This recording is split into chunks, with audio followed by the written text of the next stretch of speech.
Listen, do you hear it? The rustling of silk and velvet, the whispered cues from wings unseen, the soft applause of an audience that exists only in the theater of your own mind. You have been performing for so long, dear soul, that you have forgotten the face beneath the mask. You have become so skilled at your role that the boundary between actor and character has dissolved into something both more and less than truth. In this grand amphitheater of human existence, where every dawn brings another performance and every sunset another curtain call, we find ourselves caught in the most elaborate deception ever conceived, not the deception of others, though we practice that art with consummate skill, but the deception of ourselves. We have become the magician who believes in his own illusion, the storyteller who has forgotten he is telling a story, the dreamer who mistakes the dream for waking life. Your persona, this carefully crafted mask you wear, was born from necessity. Like the tender skin that forms over a wound, it emerged to protect something precious and vulnerable within you. In childhood you learned which faces pleased and which brought disapproval, which expressions opened doors and which closed them forever. You discovered, with the innocent cunning of survival, that love could be earned, safety could be purchased, and belonging could be achieved through the careful curation of your presented self. But what begins as wisdom becomes prison. What starts as protection becomes a cage so beautiful, so perfectly fitted to your face, that you forget it is not your actual skin. The mask, initially a tool of navigation through the treacherous waters of human relationship, gradually becomes the captain of your ship, steering you toward shores you never chose, harbors that serve the mask's ambitions rather than the soul's deeper longings. Consider, for a moment, the tragic comedy of it all. Here you stand, magnificent and complex, containing multitudes of possibility, yet showing the world only the narrow sliver of yourself that you believe will be acceptable, lovable, successful. The persona whispers its seductive logic: present this face, and you will be safe. Speak these words, and you will be loved. Perform this role, and you will belong. And so you comply, molding yourself like clay on a potter's wheel, shaped not by your own hands, but by the imagined expectations of every eye that might gaze upon you. You have become both sculptor and sculpture, creating yourself in the image of what you believe the world demands. But beneath this exquisite performance, something stirs. In the quiet moments between acts, when the theater is empty and the lights are dim, you feel it, a presence, a knowing, a voice that speaks in a language older than words. It is the authentic self, patient as stone, constant as water, waiting for the moment when you might remember who you were before you learned to be who you thought you should be. This authentic self does not rage against your masks. It understands their purpose, honors their service, recognizes their temporary necessity, but it knows, with the wisdom of rivers and the patience of mountains, that masks are meant to be worn and removed, donned for specific purposes, and then set aside when the performance is complete. The tragedy is not that we wear masks, but that we have forgotten how to take them off. The persona becomes problematic not in its existence, for we all need ways to interface with the world, but in its unconscious domination. When we forget that we are wearing a mask, when we mistake the costume for our naked self, when we lose touch with the vast inner cosmos that lies beneath our performed identity, then we have entered the realm of psychological possession. We are no longer wearing the persona is wearing us. This possession by persona creates a peculiar form of suffering. We find ourselves successful yet empty, loved yet lonely, recognized yet unknown. We achieve everything the mask promised to deliver, yet discover that its victories feel hollow, its accomplishments somehow alien to our deepest nature. We have climbed the mountain, but it was not our mountain. We have won the prize, but it was not our contest. We have lived a life, but it was not quite our life. The audience in your inner theater, that collection of internalized voices, expectations, and judgments, applauds your performance with enthusiasm. Bravo, they call. Magnificent, they cheer. Yet beneath the acclaim, you sense something missing, some essential quality that no amount of skilled performance can provide. You are perfect in your role, flawless in your execution, yet somehow absent from your own experience. The mask protects, yes, but it also suffocates. It allows us to function, but it prevents us from truly living.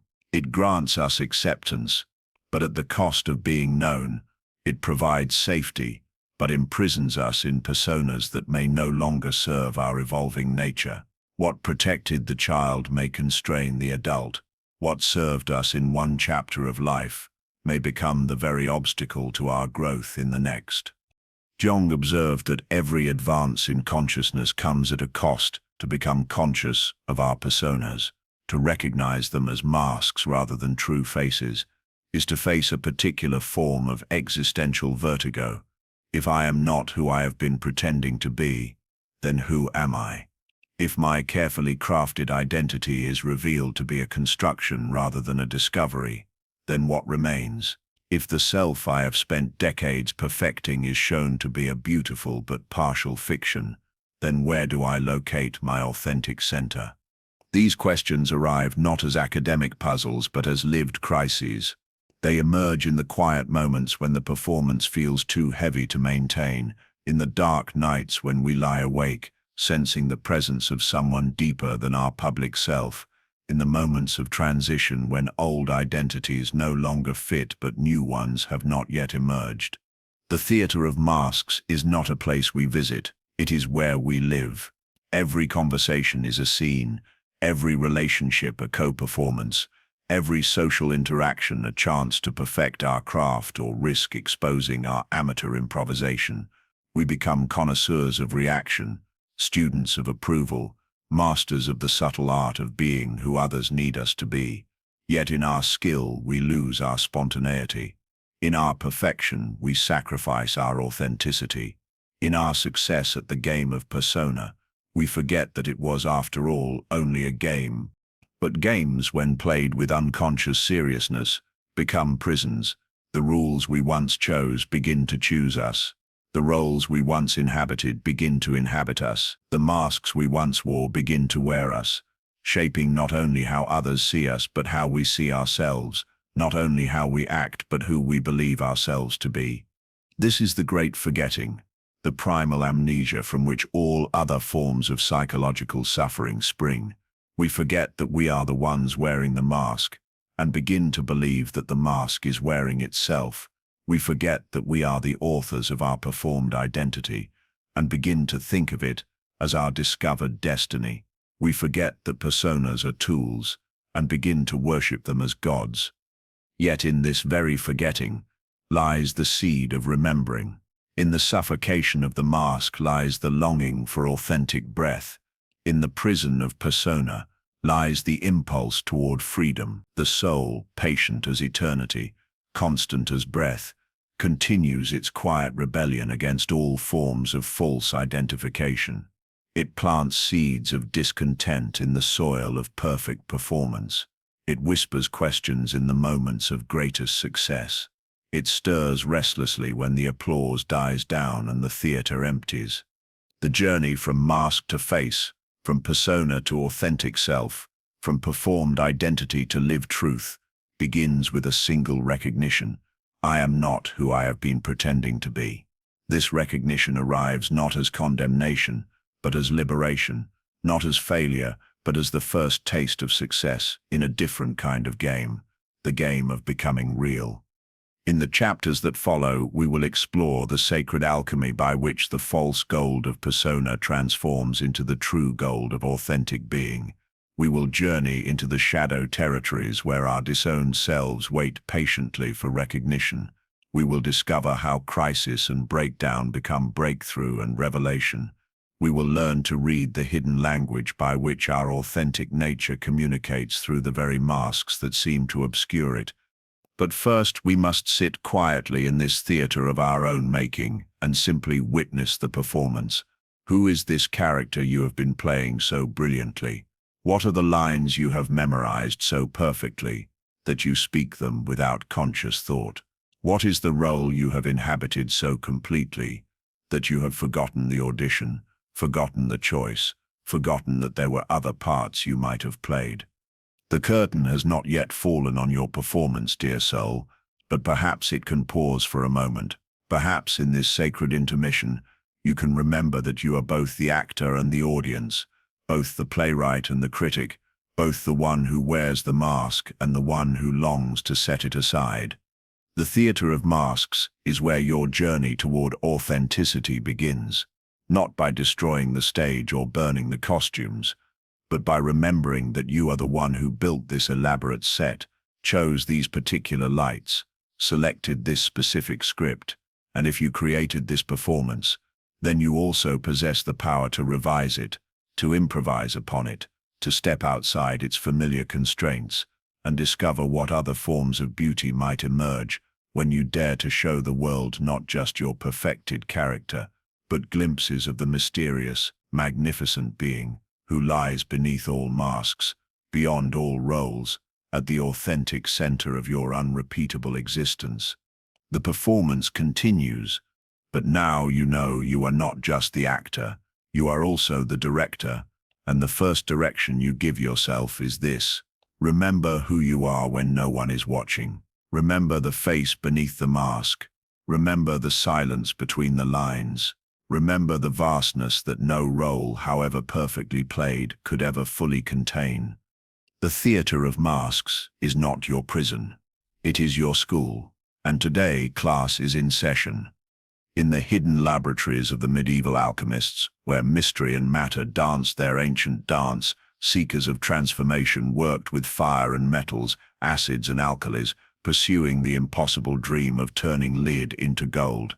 They heated and cooled, dissolved and crystallized, mixed and separated, believing that base matter could be purified into something precious beyond measure. What they did not fully understand, what perhaps only the wisest among them glimpsed in their deepest contemplations, was that the true laboratory was not their stone chambers filled with retorts and crucibles, but the vast, uncharted territories of human consciousness itself.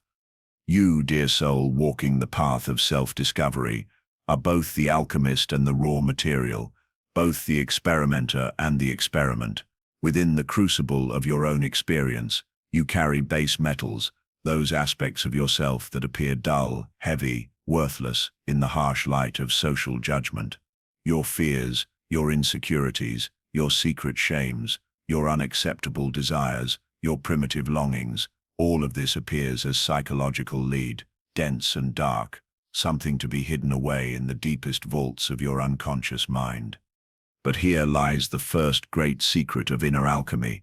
What appears as lead may already be gold, merely tarnished by years of neglect, blackened by the smoke of self-condemnation, obscured by layers of judgment, so thick that its natural radiance can barely penetrate to the surface.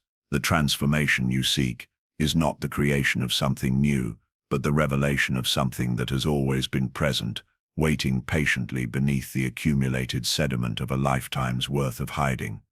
In the language of Jung's profound insights, this process of revelation operates through what we might call psychological catalysts, those moments, words, situations, or encounters that act like the alchemist's mysterious reagents, dissolving the carefully constructed facades we maintain, stripping away the false gold of persona to reveal what lies beneath. These catalysts arrive in forms both subtle and dramatic, as gentle as a therapist's perfectly timed question, or as shattering as a life crisis that demolishes everything we thought we knew about ourselves. Sometimes it arrives as a situation that demands from you something your persona cannot provide. You are asked to be vulnerable when your mask specializes in strength. You are called to be spontaneous when your identity depends on control. You are invited to be authentic when your survival strategy has always been careful curation. In these moments, the acid of reality pours upon the gilded surface of your presented self, and you discover what lies beneath the gleaming exterior. The alchemy of revelation operates according to laws as precise as those governing chemical transformation, yet as mysterious as the forces that turn winter into spring. It requires heat, the fire of honest examination, the temperature of genuine encounter, the burning away of everything that is not essential. It demands pressure, the compression of circumstances that squeeze out all pretense, leaving only what is irreducibly real. It calls for time, not the hurried time of impatience, but the slow, patient time of deep process, the time it takes for shells to dissolve and kernels to emerge. Jung observed that certain substances, when mixed with gold, reveal its purity by their reaction. Pure gold remains unchanged by most acids, while gold mixed with other metals betrays its impurity through dissolution, color change, or other chemical responses. In the alchemy of the psyche, authentic aspects of the self remain stable under pressure, while false adaptations, borrowed identities, and inherited patterns of being reveal their temporary nature by dissolving when touched by the acid of truth. This dissolution is not destruction, it is liberation. When the false gold of your adapted self begins to dissolve under the influence of life's catalytic moments, what emerges is not emptiness, but essence. Not nothing, but the something that has been waiting patiently beneath layers of protective coating, social conditioning, and learned responses to a world that seemed to demand anything but your authentic nature. The medieval alchemists spoke of the prima materia, the first matter, the original substance from which all transformation begins. In psychological terms, this prima materia is your essential nature, that irreducible core of being that existed before you learned to edit yourself for the consumption of others. It is not refined or perfected. It is raw, immediate, unprocessed. It is not socially acceptable. It is personally authentic. It is not impressive. It is real. The catalysts that reveal this essential nature often arrive in forms we do not expect and would not choose. A moment of failure that strips away our pretensions, an encounter with someone who refuses to be impressed by our usual performances, a crisis that demands resources we did not know we possessed, a loss that dissolves our familiar identities and leaves us naked before the mystery of our own existence.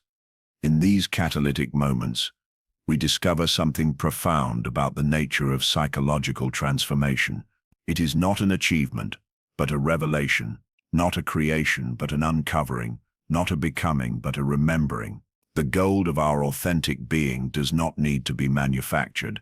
It needs to be excavated from beneath the accumulated sediment of years spent trying to be acceptable rather than real. The alchemical process of revelation follows a predictable pattern, yet each person's journey through it is utterly unique. First comes the encounter with the catalyst, that moment when life presents you with something that your usual strategies cannot handle, something that demands a response from deeper regions of your being than those from which you typically operate. Then comes the dissolution, the frightening, liberating moment when familiar ways of being begin to liquefy, when solid identities become fluid, when what you thought was permanent reveals itself to be merely temporary. This dissolution feels like death because, in a psychological sense, it is death, the death of false identifications, the death of borrowed identities, the death of ways of being that served their purpose but have now become constraints upon your authentic unfolding. Following dissolution comes the period of chaos, that liminal space where you are neither who you were nor who you are becoming, where old forms have dissolved but new forms have not yet crystallized. This is the most vulnerable phase of the alchemical process, the time when you exist as pure potential, as unformed possibility, as questions without answers and answers without questions. Finally, if you can resist the temptation to prematurely solidify into familiar patterns, comes the crystallization of a new form, not new in the sense of never before existing, but new in the sense of never before expressed in your particular life. This process of catalytic revelation does not happen once and then end. It is the fundamental rhythm of psychological growth, repeating itself at deeper and deeper levels throughout the journey of individuation. Each time we encounter a catalyst powerful enough to dissolve our current level of false identification, we are offered the opportunity to discover yet another layer of our authentic nature, to uncover yet another facet of the gold that has always been present within us. The catalysts themselves become more subtle as we become more conscious. In the beginning, it may take a major life crisis to break through our defenses. Later, a simple question or a moment of silence might be sufficient to trigger the alchemical process. As we develop sensitivity to our own psychological processes, we learn to recognize the catalysts when they appear, to work consciously with the dissolution they bring, to navigate the chaos with greater skill, and to allow the crystallization to occur without forcing premature closure. Jung understood that this process of revelation through catalytic encounters is not something we can force or manufacture. We cannot decide to have a breakthrough and then engineer the circumstances that will produce it. Our role in this alchemical process is not to create the catalysts. Life provides those in abundance, but to recognize them when they appear, to resist the temptation to flee from their dissolving power, and to remain present to the transformation they offer. Like the alchemist who learns to read the subtle signs of chemical change, we can develop the capacity to recognize when life is offering us an opportunity for deeper revelation of our authentic nature.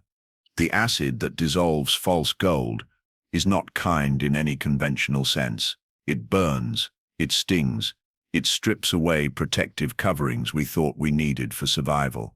Yet its action is precise, surgical in its accuracy. It dissolves only what is false, leaving untouched what is real. It burns away only what is borrowed, leaving intact what is genuinely our own.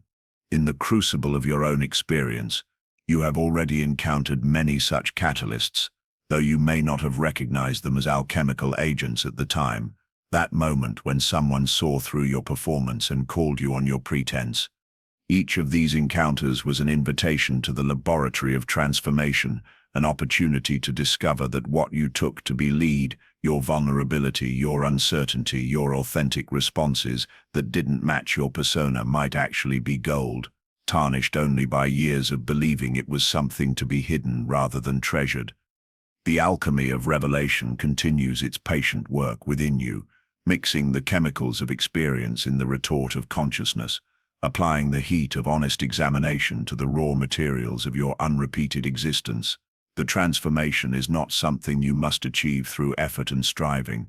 It is something that is already occurring, something you can learn to recognize, something you can choose to cooperate with rather than resist.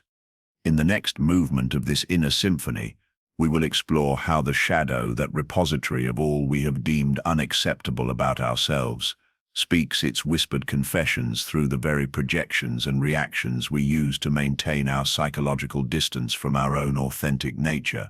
For now, simply rest in the recognition that you are already gold, already precious, already worthy of the reverence with which the ancient alchemists approached their sacred work. The base metals of your human experience, your fears and longings, your struggles and imperfections, your questions and your unknowing, these are not obstacles to overcome but raw materials for transformation. In the patient laboratory of consciousness, under the careful attention of awareness, they are already beginning their slow metamorphosis from lead into gold, from false into true, from hidden into revealed.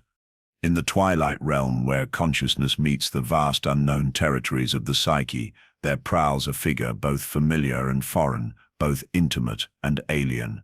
This is your shadow, not the dark silhouette cast by your body in sunlight, but the psychological shadow cast by your ego in the harsh fluorescent lighting of social acceptability. Like a wolf that knows the forest paths your civilized mind has forgotten, your shadow carries truths too dangerous for daylight, desires too raw for polite conversation, aspects of your nature too authentic for the carefully curated presentation you call your personality. Listen carefully, for the shadow speaks in whispers, never in the bold proclamations of conscious intention. It communicates through the very mechanisms you use to keep it at bay, through your projections onto others, through your defensive reactions to certain types of people, through the qualities you most vehemently deny or attack in the world around you. The shadow is the master of indirect revelation, the poet of psychological camouflage, the storyteller who hides the deepest truths in plain sight. When you find yourself reacting with unusual intensity to someone's behavior, when you feel that surge of irritation, that flash of contempt, that immediate and seemingly justified dislike, you are receiving a whispered confession from your own disowned depths.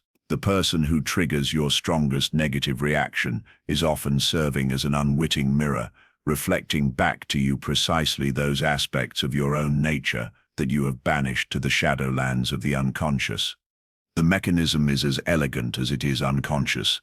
Unable to face certain qualities within yourself, your selfishness, your aggression, your neediness, your deception, your weakness, you project these unacceptable characteristics onto others, where you can safely despise them without recognizing their presence in your own psychological landscape.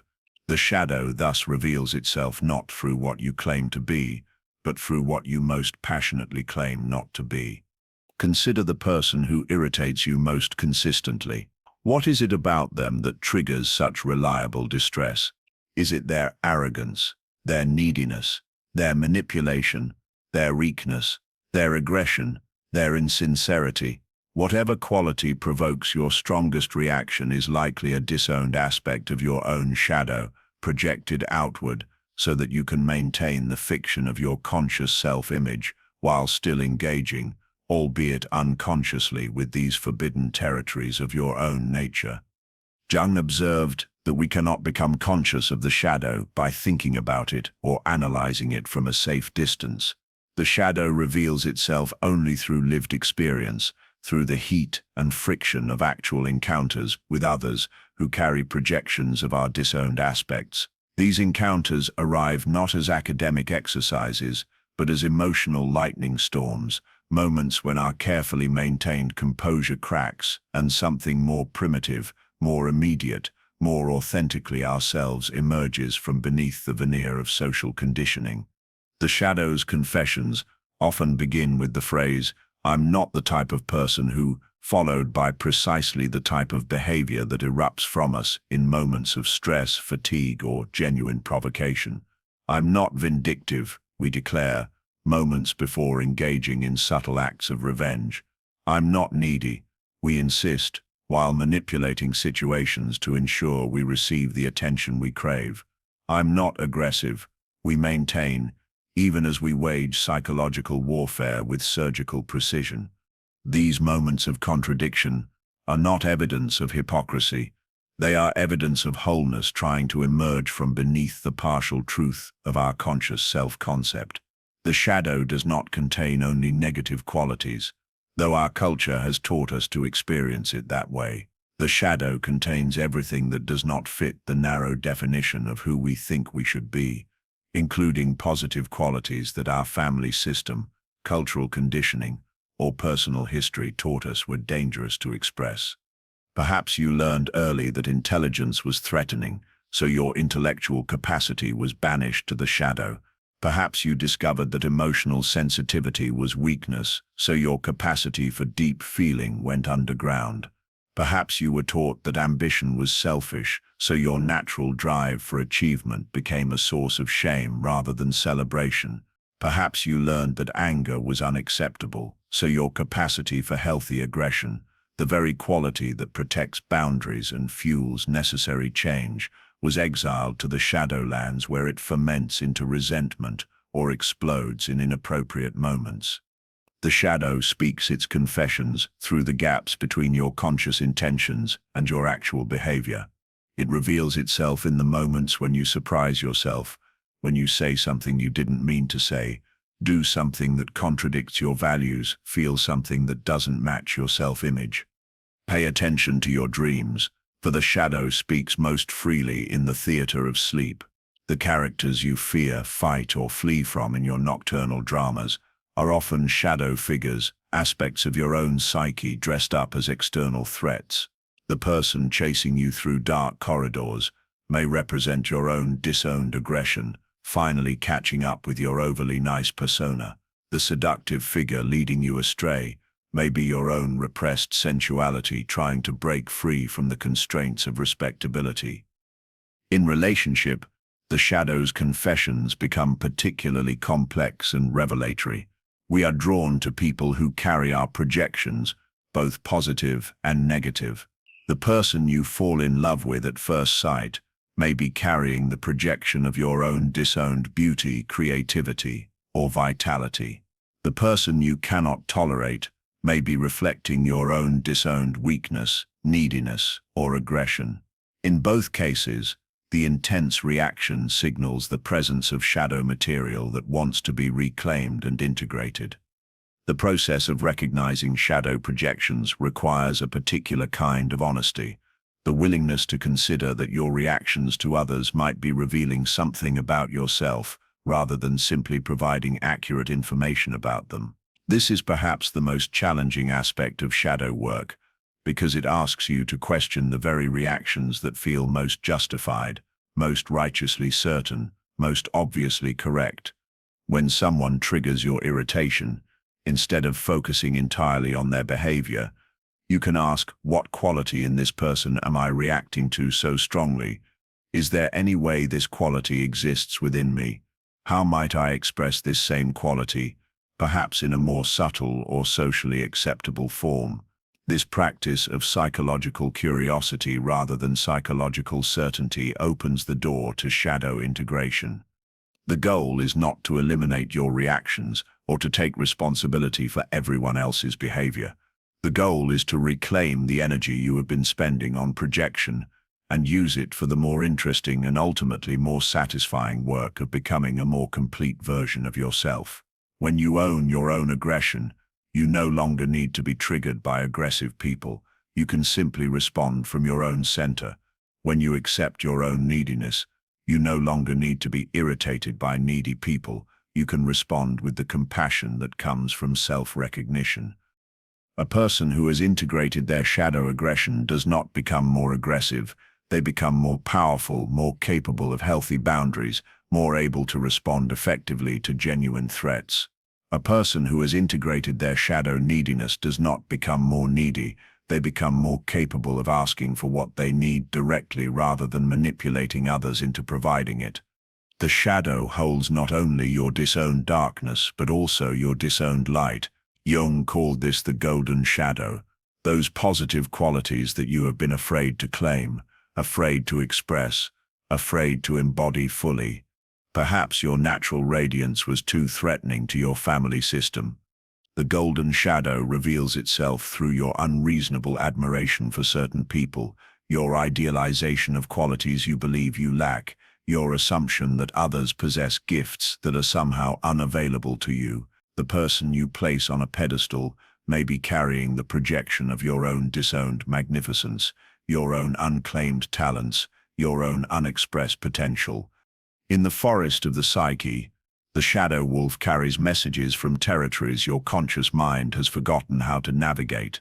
It knows the location of buried treasures, creative potentials you abandoned, authentic expressions you learned to suppress, natural gifts you were taught to hide.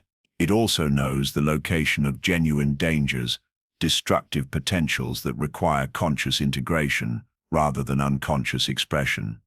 The art of shadow work is learning to track this wolf, to follow its subtle signs, to listen for its whispered communications without being dominated by its primitive urgency. The shadow becomes an ally rather than an enemy when you develop the capacity to hear its confessions without immediately acting on them, to recognize its truths without being possessed by them, to integrate its gifts without being overwhelmed by its power. Your shadow is not your enemy. It is your underground self, your authentic self in exile, your wholeness in disguise. Its whispered confessions are love letters from the parts of yourself that have been waiting patiently in the darkness for you to develop enough consciousness, enough compassion, enough courage to welcome them home. In the integration of shadow lies the birth of true authenticity, not the false authenticity of expressing every impulse, but the genuine authenticity of knowing and choosing, of consciousness wed to instinct, of civilization informed by wilderness.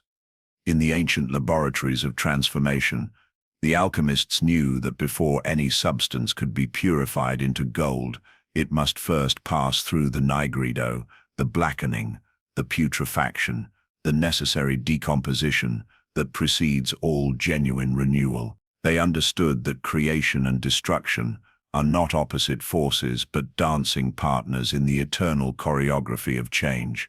What appears to be ending is often beginning. What seems like death is frequently birth wearing a terrifying mask.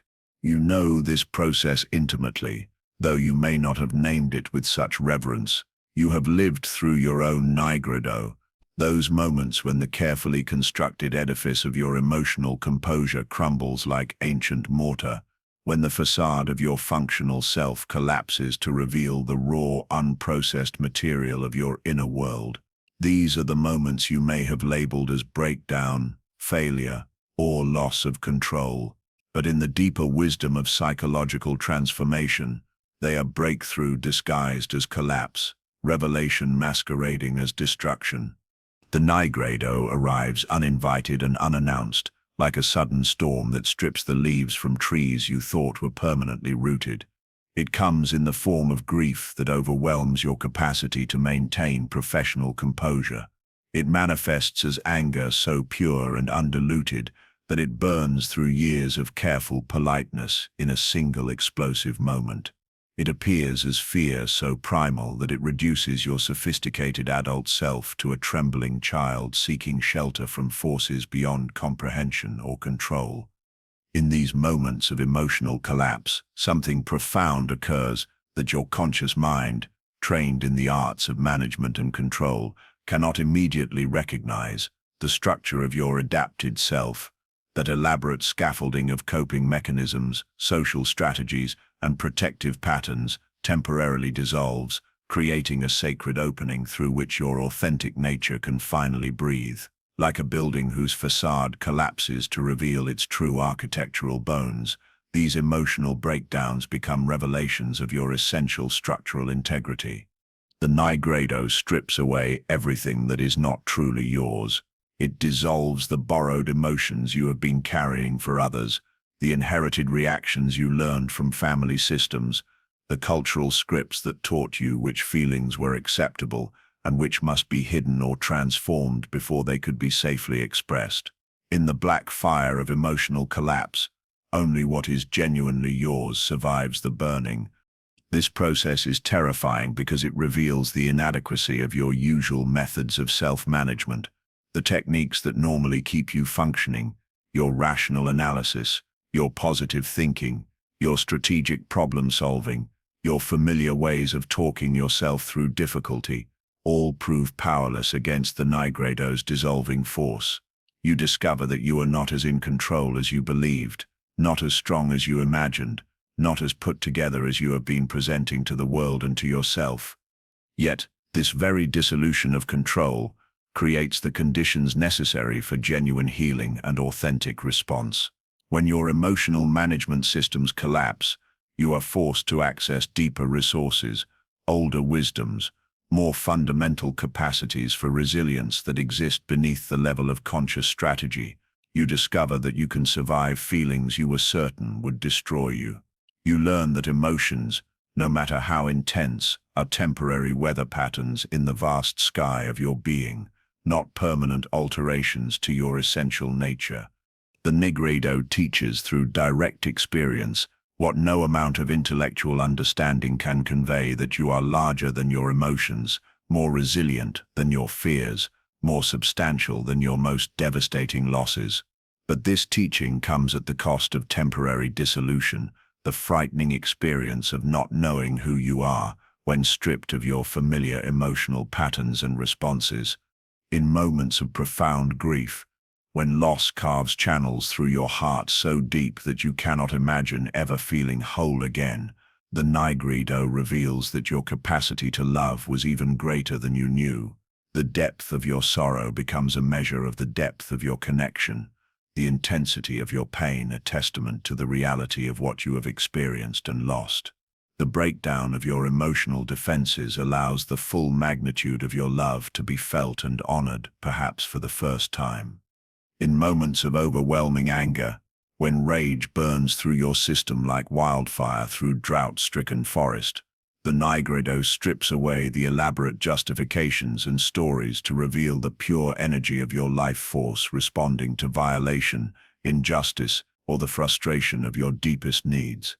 Beneath the social conditioning that taught you anger was dangerous or inappropriate, you discover that your capacity for righteous indignation is connected to your capacity for justice. Your ability to feel outrage is linked to your ability to recognize when boundaries have been crossed and truth has been violated. In moments of paralyzing fear, when anxiety dissolves your sense of safety and competence, the Nigredo reveals both your vulnerability and your incredible sensitivity to the energies and influences around you. What you may have labeled as weakness or pathology might actually be a heightened capacity for perception, an ability to sense dangers and possibilities that others miss, a nervous system so finely tuned that it picks up signals from the environment that more defended people cannot detect. The Nigredo does not discriminate in its dissolution. It strips away not only negative patterns but also positive ones that have become rigid or false. It dissolves not only destructive defenses but also constructive adaptations that have outlived their usefulness. It breaks down not only what is harmful but also what is merely partial, incomplete, or no longer adequate to contain the fullness of who you are becoming. This indiscriminate dissolution is what makes the Nigredo so disorienting. You lose not only your problems, but also your solutions. You lose not only your weaknesses, but also the strategies you developed to compensate for them. You lose not only your false self, but also the bridge that false self provided between your inner world and outer circumstances. You are left temporarily naked, temporarily without form, temporarily existing as pure potential, without clear direction for manifestation. The temptation during Nigredo is to rebuild as quickly as possible, to construct new defenses, to develop new strategies for emotional management, to regain control and composure before anyone notices your temporary dissolution.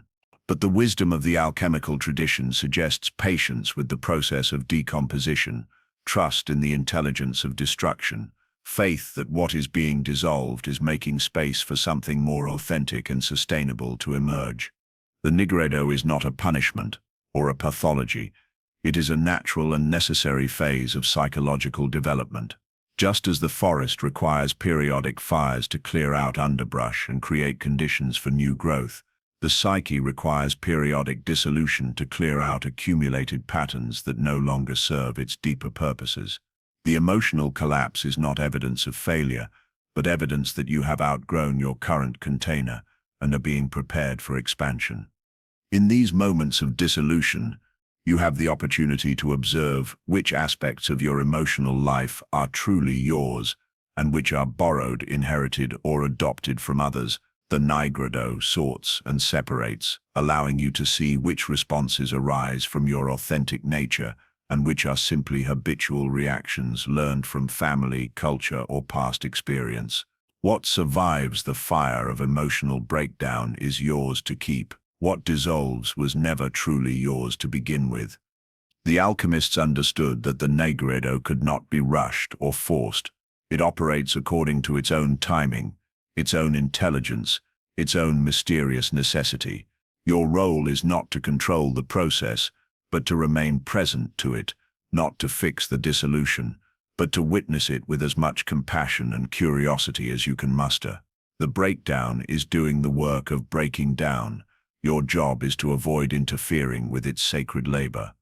This requires a fundamental shift in your relationship to emotional intensity. Instead of viewing overwhelming feelings as problems to be solved or symptoms to be treated, you can begin to recognize them as communications from the depths of your being, messages from parts of yourself that have been waiting for the right conditions to finally speak their truth. The Nigredo creates those conditions by temporarily suspending your usual capacity to edit, manage, or transform these communications before they reach consciousness. The person who emerges from the nigredo is not the same person who entered it. Something has been permanently altered, not through addition but through subtraction, not through learning new skills, but through shedding old patterns, not through becoming more, but through discovering what was already there beneath layers of adaptive conditioning. You emerge more yourself than you were before, more real, more substantial, more genuinely present. The structural integrity revealed through emotional collapse is not the false strength of rigid control, but the genuine strength of flexibility, responsiveness, and authentic presence. Like a tree that survives the storm by bending rather than breaking, you discover that your true strength lies not in your ability to maintain a fixed form, but in your capacity to remain rooted, while allowing surface structures to be reorganized by forces larger than your conscious will. The nigredo teaches you to trust the intelligence of breakdown, to recognize dissolution as a form of creativity, to understand that sometimes the most loving thing you can do for yourself is to allow what wants to collapse completely, rather than exhausting yourself trying to hold together structures that are ready to be composted into soil for new growth.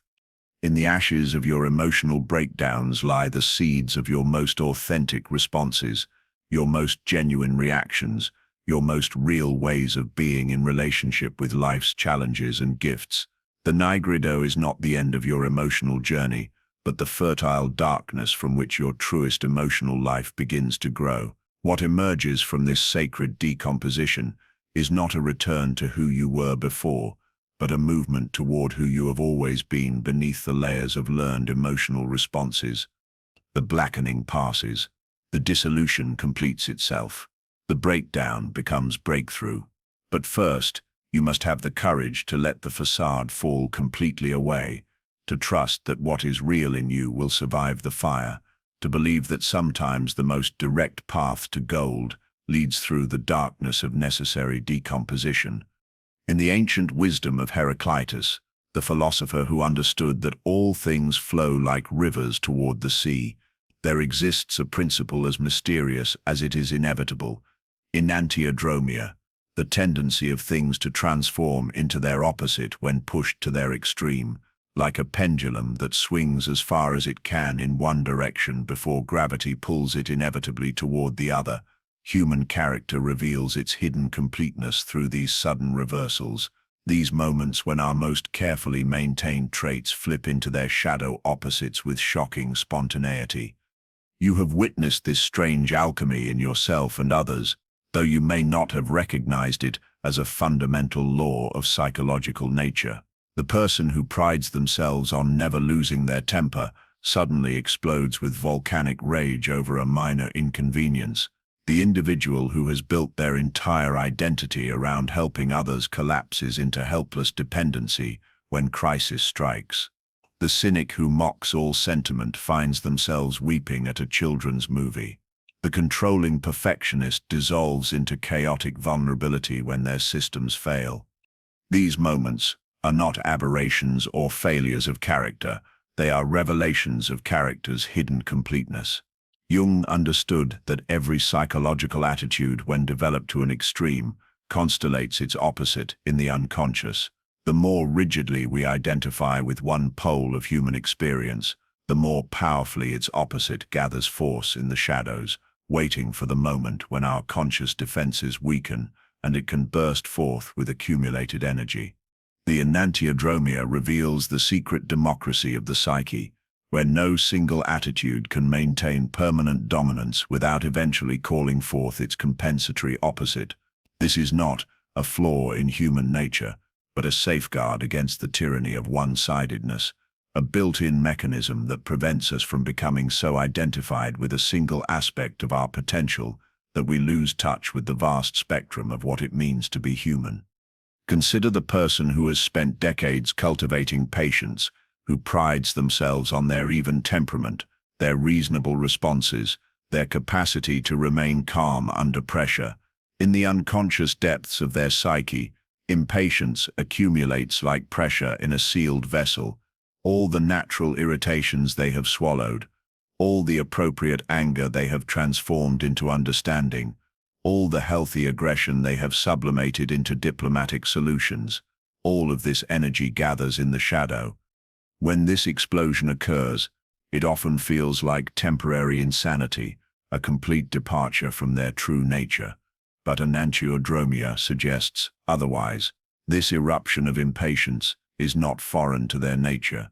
It is their nature attempting to restore balance, their psyche's attempt to reclaim exiled territory, their wholeness asserting itself against the partial truth of their cultivated patience.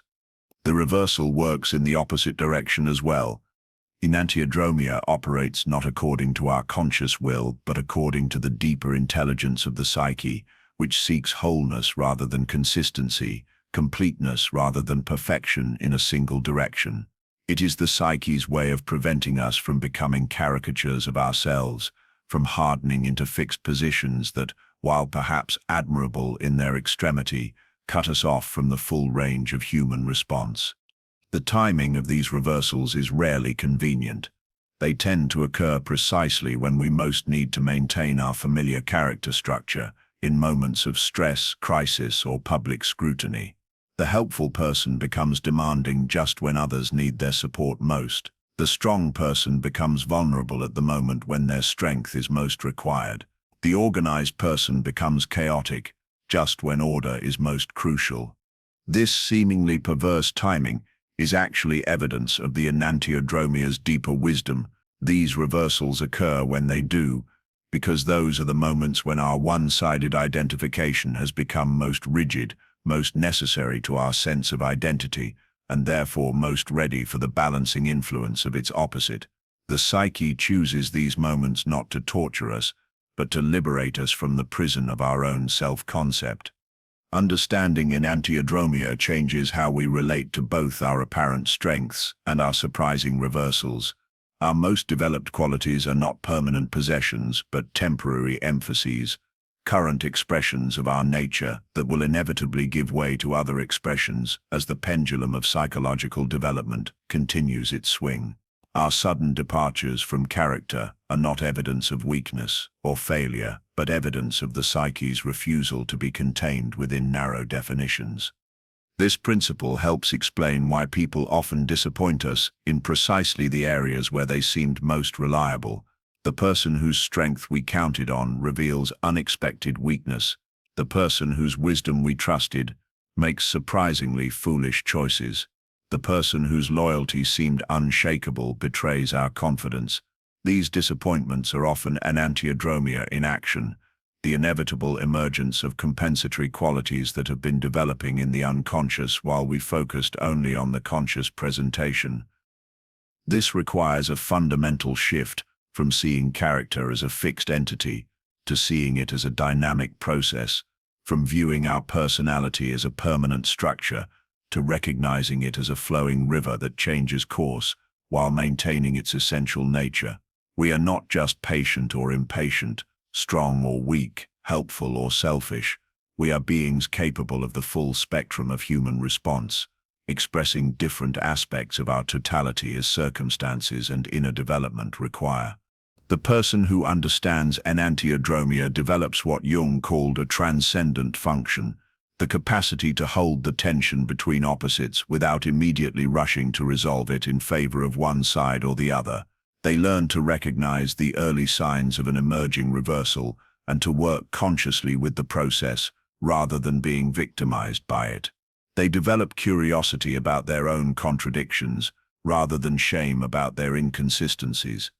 When you feel yourself becoming too identified with any single aspect of your character, when you catch yourself saying, "I'm the type of person who always," or "I would never," you can recognize this as a signal that enantiodromia is gathering force. The more absolutely you identify with one pole, the more powerfully its opposite is constellating in the unconscious, preparing for its moment of emergence. The gift of enantiodromia is that it prevents us from becoming psychologically stagnant, from settling into rigid patterns that, while perhaps functional, cut us off from the dynamic creativity of our full nature. It ensures that we continue to grow, to be surprised by ourselves, to discover new capacities and responses throughout our lives. It keeps us humble about our apparent strengths and hopeful about our apparent limitations. In the realm of relationships, understanding enantiodromia helps us navigate the inevitable moments when people we love reveal aspects of themselves that seem to contradict everything we thought we knew about them. Instead of feeling betrayed or confused, we can recognize these revelations as evidence of their complexity, their humanity, their refusal to be reduced to our limited understanding of who they are. The pendulum of character swings not randomly, but according to the deeper intelligence of psychological development. Each swing carries us closer to the center, closer to a balanced relationship with the full spectrum of our human potential. The goal is not to eliminate the swinging, but to develop a center of awareness that remains stable while the various aspects of our nature take their turns in conscious expression. In recognizing enantiodromia, we learn to dance with the paradox of being human, to be strong and vulnerable, patient and assertive, helpful and self-caring, organized and spontaneous, not in rigid sequence, but in the flowing improvisation of a life lived in conscious relationship with the totality of our nature. The reversals are not interruptions to our development. They are development itself, the very mechanism by which we grow beyond the limitations of one-sided identification toward the freedom of psychological wholeness. You know this figure intimately, for you have been the hermit whether you recognized it or not, in those moments when you have withdrawn from the social theater, when you have stepped away from the constant chorus of other voices, when you have allowed yourself to exist without audience or witness. You have entered the domain where your authentic self dwells in undisguised presence.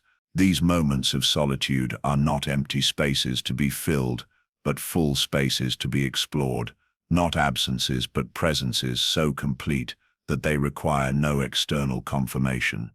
Solitude acts as a mirror, but not the kind of mirror that reflects your physical appearance. This is the mirror of consciousness itself, reflecting back the raw material of your inner world when no external eyes are watching, to influence what you allow yourself to see. Without the subtle pressure of others' expectations, without the unconscious modification that occurs whenever we sense ourselves being observed, you are confronted with something both familiar and strange, your own unedited consciousness, your genuine thoughts and feelings stripped of social modification. In the theater of relationship, you are always performing to some degree, always aware of how your expressions land in the consciousness of others, always making micro-adjustments to your presentation based on the feedback you receive through words, gestures, facial expressions, and the thousand subtle signals that constitute human communication. This is not necessarily false or manipulative. It is the natural choreography of social existence, the way consciousness learns to dance with other consciousness. But in solitude, this dance partner steps away, leaving you alone with the music of your own being.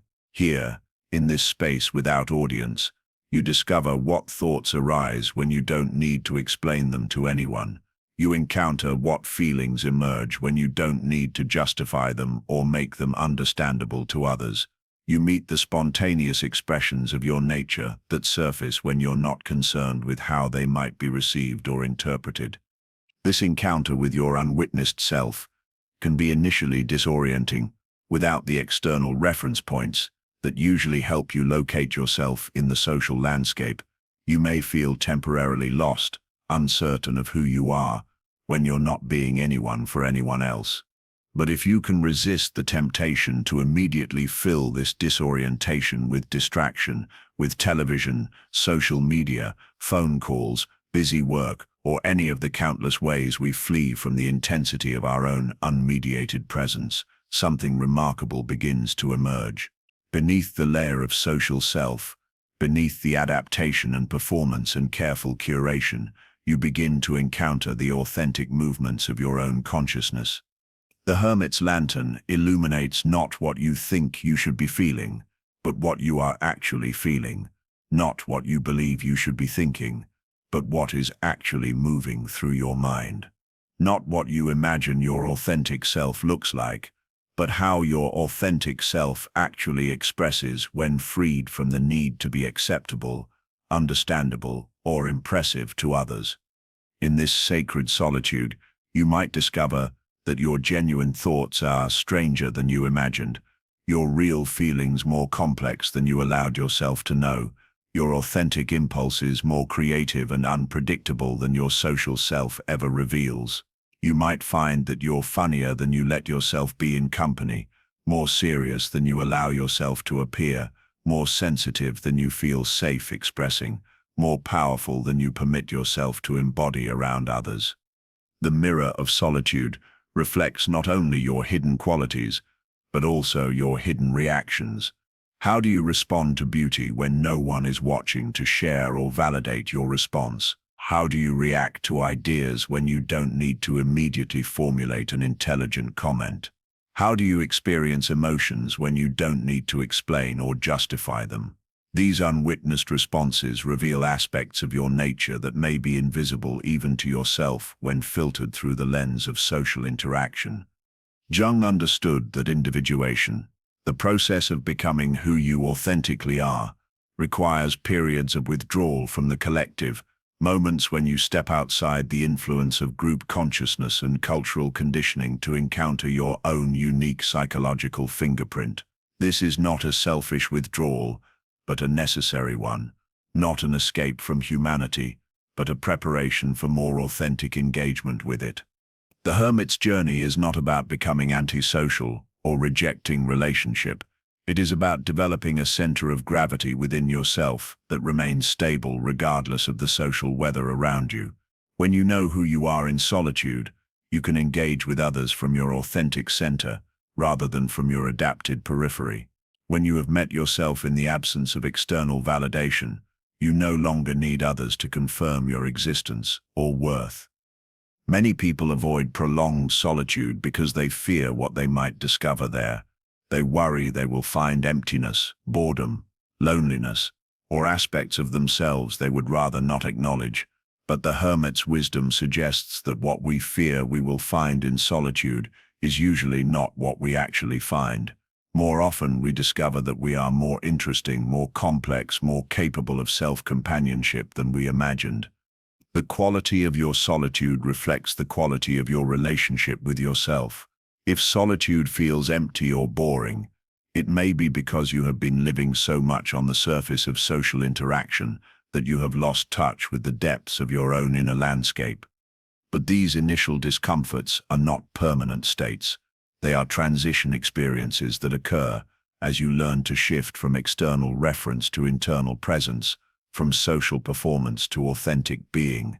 As you develop comfort with your own unwitnessed company, solitude transforms from emptiness to fullness, from loneliness to self-companionship, from boredom to fascination with the endless creativity of your own consciousness. In our hyper-connected age, where solitude has become increasingly rare and often feels like deprivation rather than gift, the hermit's wisdom is particularly crucial. The constant availability of external stimulation, the endless stream of other people's thoughts and opinions and experiences through digital media, the cultural mythology that equates being alone with being lonely, all of this conspires to keep us from the profound encounters with ourselves that solitude makes possible. Yet these encounters are not optional luxuries but necessary nutrients for psychological health and authentic development. Like plants that need periods of darkness to grow properly, consciousness needs periods of withdrawal from external stimulation to develop its own natural rhythms, its own authentic expressions, its own creative responses to existence. The hermit returns from the mountain, not to remain forever isolated, but to bring the gift of authentic presence back to human community. Having encountered himself in solitude, he can now encounter others without losing himself. Having learned to be real when alone, he can remain real in relationship. Having discovered his own center in the absence of external reference points, he can maintain that center while dancing with others in the complex choreography of human connection.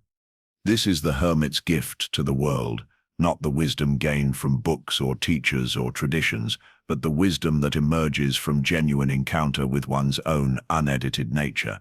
In the mirror of solitude, you discover not what you should be, but what you are, not who others need you to be, but who you authentically are, when the performance ends and the real conversation with existence begins. In the secret laboratory of the chrysalis, one of nature's most profound mysteries unfolds in darkness. The caterpillar that enters this silken chamber does not simply grow wings and learn to fly. It does not gradually modify itself into a butterfly through incremental improvement. Instead, it surrenders to a process so radical, so complete, that it defies our ordinary understanding of change. You are that caterpillar, dear soul. Though you may not yet recognize the chrysalis you have already begun to weave around yourself. In the depths of your psychological transformation, you too are called to surrender to a dissolution, so complete that it terrifies the part of you that clings to familiar identity, predictable responses, and the safety of being who you have always been. The cocoon of transition that enfolds you is not a place of comfortable growth, but a crucible of controlled destruction, a sacred space where who you were must die completely for who you are becoming to be born.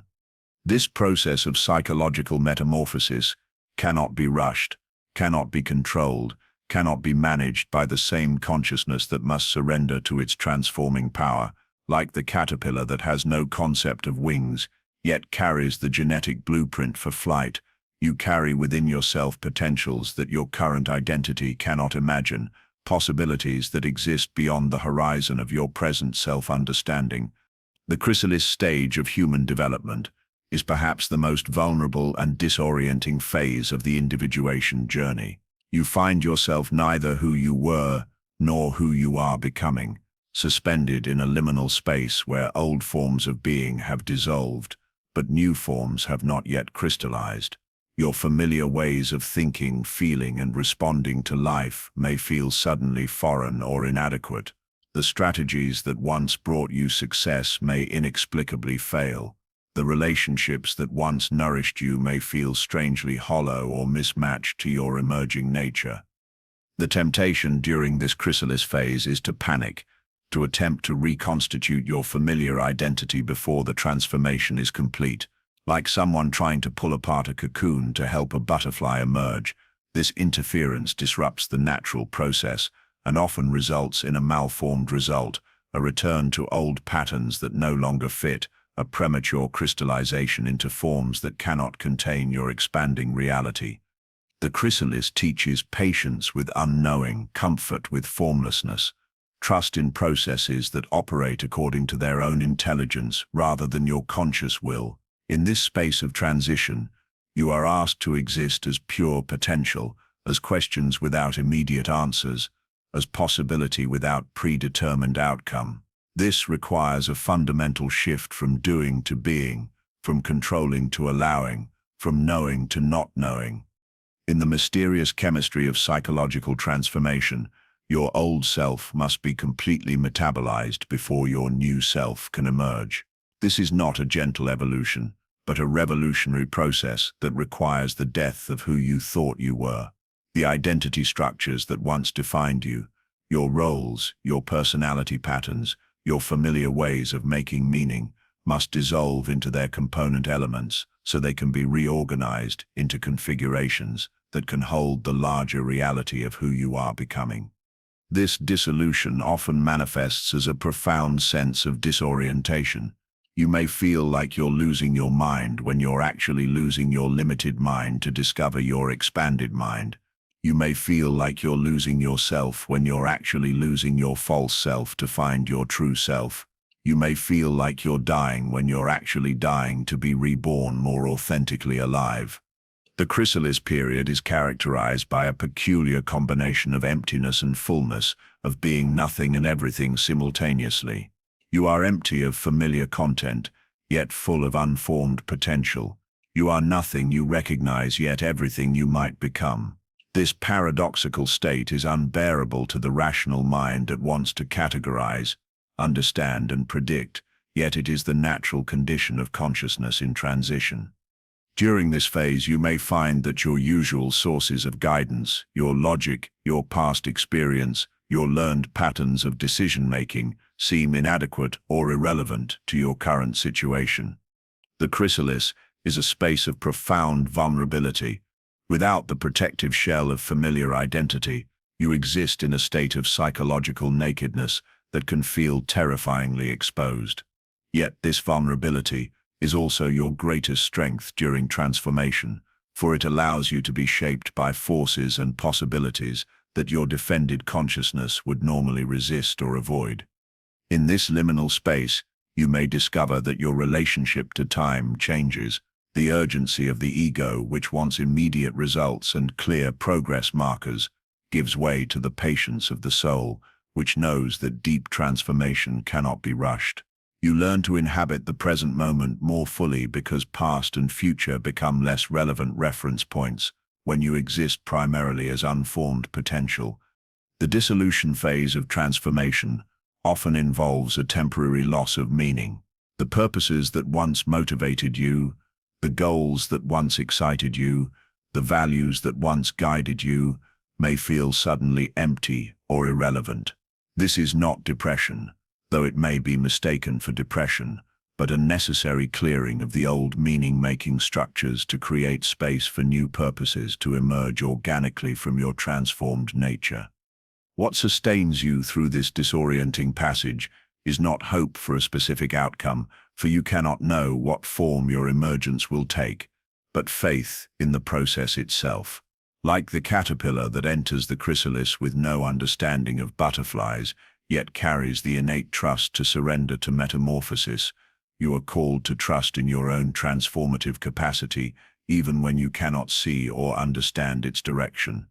The chrysalis teaches you that true change is not modification but metamorphosis, not improvement but transformation, not becoming a better version of who you were, but becoming someone you could never have imagined from the perspective of your former identity. This level of change cannot be achieved through willpower, effort, or strategic planning.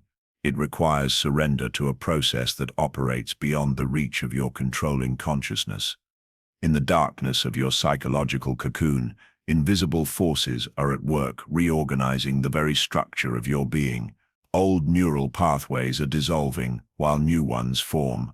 Outdated emotional patterns are liquefying while fresh capacities for feeling crystallize. Inherited ways of thinking are breaking down while original perspectives emerge from the soup of your transforming consciousness. This process is guided by what Jung called the transcendent function, a mysterious capacity within the psyche that bridges opposites, synthesizes contradictions, and creates new wholes from apparent fragments. This function operates most freely when the ego steps aside and allows transformation to unfold according to its own wisdom, rather than trying to direct it according to conscious preferences. The chrysalis period tests your capacity to trust in processes you cannot control, to find stability in change itself, rather than in fixed forms, to locate your identity in the continuity of your essential being, rather than in the temporary configurations of personality and role. You learn that you are not who you think you are, but something far more fundamental, the awareness within which all identities arise and dissolve. When the butterfly finally emerges from its cocoon, it does not remember being a caterpillar. Its new form contains no direct continuity with its former existence, yet somehow it is the fulfillment of what the caterpillar always carried as potential. Similarly, when you emerge from your chrysalis of transformation, you may find that your new way of being feels both completely foreign and utterly natural, entirely new yet somehow always true. The butterfly cannot return to crawling on the ground, cannot go back to eating leaves, cannot resume its caterpillar existence. The transformation is irreversible, not because it is forced, but because the new form is so obviously superior in its capacity for movement, beauty, and participation in the larger ecology of existence that return becomes unthinkable. Your emergence from the chrysalis of transformation will be equally irreversible. Once you have dissolved your false identities and reorganized around your authentic center, once you have discovered your capacity to fly in psychological dimensions you never knew existed, once you have tasted the freedom of being truly yourself, you cannot unknow what you have learned or become who you no longer are. The chrysalis of transformation is not a place you enter once, but a process you may experience multiple times throughout your journey of individuation. Each time you outgrow your current container, each time your expanding consciousness strains against the limitations of your present identity, each time life calls you to become more than you currently are, you are invited once again into the sacred space of dissolution and reorganization. Trust the chrysalis, trust the darkness, trust the dissolution, trust that what is dying deserves to die, and what is being born deserves to live. In the liminality of transformation, you are neither caterpillar nor butterfly, but pure becoming itself, the creative force of evolution, expressing itself through the unique instrument of your individual existence. In the fairy tales of old, dragons guard their treasure with fierce vigilance, protecting hoards of gold and precious gems in deep caves where no light penetrates and few heroes dare to venture. These mythic creatures understand something about value that the surface world has forgotten. The most precious treasures are hidden in the darkest places, protected by the very forces that seem most terrifying to those who would claim them. Within the landscape of your own being, you too are both dragon and hero, both guardian and seeker of a treasure, more valuable than any fairy tale gold, the sacred hoard of your secret wounds. Every person carries within themselves a hidden treasury of tender places where life has marked them with the signature of suffering. These are not mere injuries to be healed and forgotten, not simple traumas to be overcome and transcended, but profound engravings etched into the very substance of your being by encounters with forces larger than your capacity to control or understand. Like the dragon's gold, these wounds are treasures that have been refined by fire, pressed into precious form by pressures that would have destroyed anything less valuable than the irreducible core of your authentic nature. You guard these wounds with the same fierce protectiveness that the dragon guards its hoard, and for good reason. They represent the places where your soul met reality so directly, so intensely, that all pretense was burned away, leaving only the essential truth of who you are beneath all social conditioning and adaptive strategies. These tender places are where you learned what you are truly made of, where your genuine strength was tested and proven, where your capacity for resilience was forged in the fire of necessity. The dragon's treasure is not meant to be shared casually or displayed for public admiration. It requires the sacred darkness of the cave, the protective presence of the guardian, the recognition that some things are too precious to be exposed to the harsh light of ordinary consciousness. Your secret wounds are similarly protected, hidden, not because they are shameful, but because they are sacred, guarded, not because they are weaknesses, but because they contain the concentrated essence of your power. Consider the wound of abandonment, that primal injury that teaches you the terror of being left alone in a universe that seems indifferent to your survival. This wound burns like molten gold as it forms, searing into your being the knowledge that love is not guaranteed, that presence cannot be taken for granted, that attachment comes with the risk of devastating loss. Yet within this very wound lies hidden treasure, a capacity for independence that could never be learned through easy love, a strength that comes only from surviving the unsurvivable, a depth of appreciation for connection that can only be known by those who have experienced its absence. The wound of betrayal cuts even deeper, carving channels of understanding through your ability to trust. When someone you loved uses your vulnerability against you, when your open heart becomes the weapon for your own destruction, when your greatest gift becomes the source of your deepest pain, something precious is both destroyed and created simultaneously. The innocence that dies in betrayal cannot be recovered, but in its place grows a wisdom that could never be taught, only earned through the alchemy of having your faith broken and choosing to believe again despite evidence of love's dangers. The wound of rejection teaches lessons that no amount of success can provide. To be seen and found wanting, to offer your authentic self and have it deemed insufficient, to reach for belonging and encounter only the cold shoulder of exclusion. This creates a particular kind of suffering that simultaneously destroys and refines. In the fire of rejection, false aspects of yourself are burned away while something indestructible at your core reveals itself as immune to others' opinions, indifferent to external validation, sourced from depths that no rejection can reach. Perhaps you carry the wound of invisibility, the pain of being overlooked, misunderstood, or simply unseen in your authentic complexity. This wound creates a dragon that breathes fire whenever your true nature is ignored or dismissed. Yet it also hoards the treasure of self-knowledge that comes only to those who have been forced to see themselves clearly without the mirror of others' recognition. In learning to witness your own worth without external confirmation, you develop an inner sight that becomes one of your greatest gifts. The wound of powerlessness, carved by experiences of helplessness in the face of forces beyond your control, teaches you the difference between the power that dominates and the power that endures. When your external power is stripped away by illness, loss, systemic oppression, or simple human limitation, you are forced to discover resources you never knew you possessed.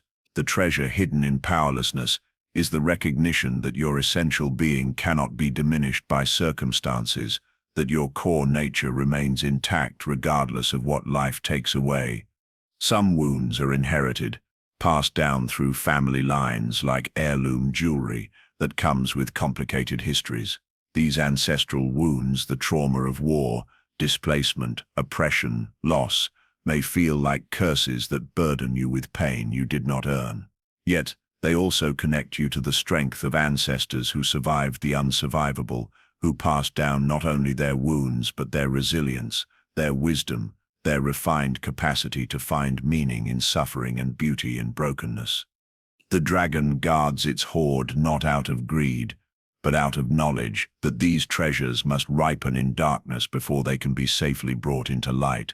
Your wounds, too, need time to transform from raw injury into refined wisdom, from source of weakness into source of strength. This transformation cannot be rushed or forced. It occurs according to its own mysterious timeline, following laws as natural and inevitable as those that govern the formation of pearls in oysters or diamonds in the earth's deep pressure. Many people make the mistake of trying to heal their wounds too quickly, to transform their pain into wisdom before the alchemical process is complete.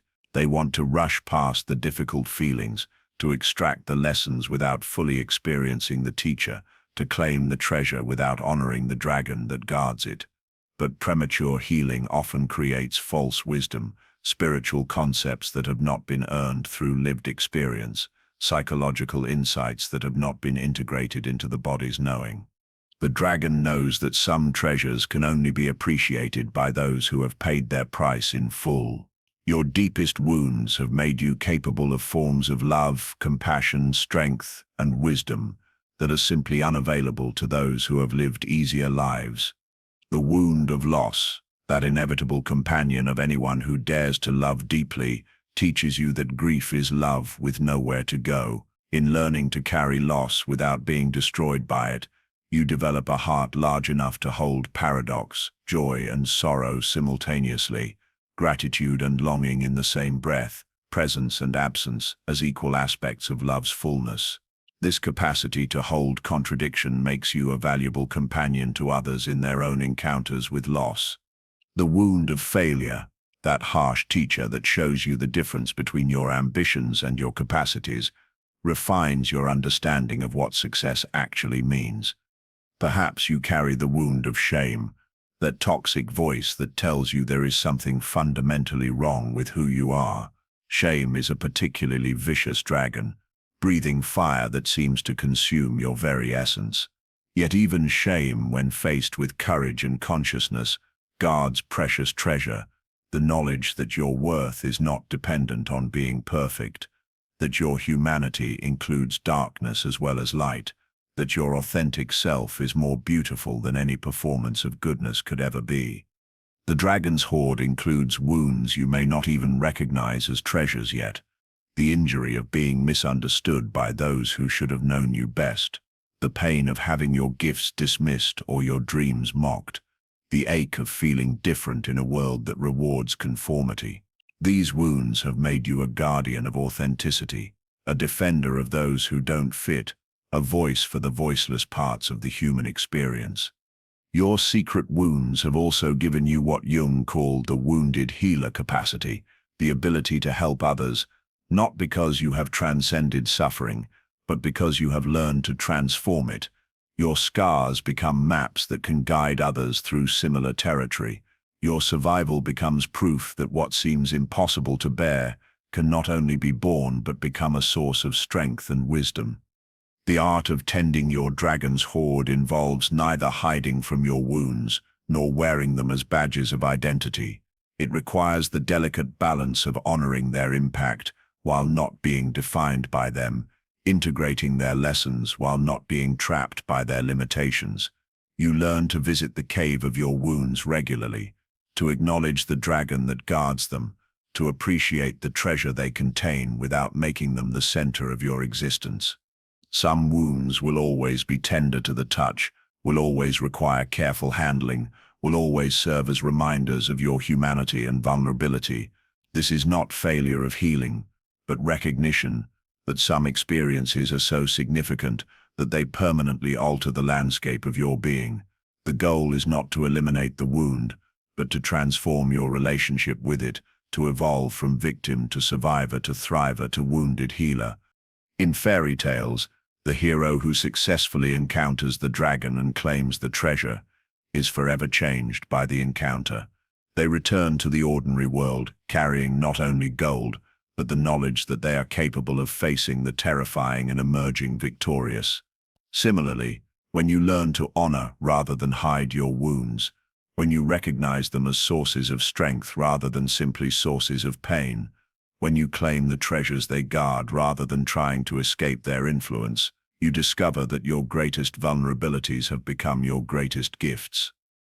Beneath the surface turbulence of individual personality, beneath the learned behaviors and cultural conditioning that shape your daily responses to life, there flows a deeper current of being that connects you to the eternal patterns of human experience. These are the archetypes, timeless configurations of energy and meaning that have moved through human consciousness since the first person looked up at the stars and wondered about their place in the vast mystery of existence. When you stop trying to be who you think you should be and allow your archetypal nature to emerge, you discover an authenticity that transcends personal history. You touch something larger than your individual story, yet more intimate than your private thoughts. You connect with patterns of meaning that have guided human souls through every culture, every century, every possible configuration of joy and suffering that life can offer. In these moments of archetypal expression, you are most uniquely yourself while simultaneously participating in the collective human experience. The lover within you knows nothing of the relationship advice you have read or the strategies you have learned for successful partnership. When the lover emerges, it brings a passion so pure, so immediate, so undiluted by calculation, that it transforms everything it touches. You have felt this lover stirring when you found yourself inexplicably moved by a piece of music, when you stood before a sunset and felt your chest expand with appreciation too large for words, when you looked into someone's eyes and saw not just their personality, but their soul. These moments of pure appreciation, unmediated by agenda or expectation, reveal the lover's authentic expression. This archetype does not love because it is wise or strategic to do so. It loves because love is its nature, its function, its reason for existing. The warrior in you carries a strength that has nothing to do with physical prowess or aggressive dominance.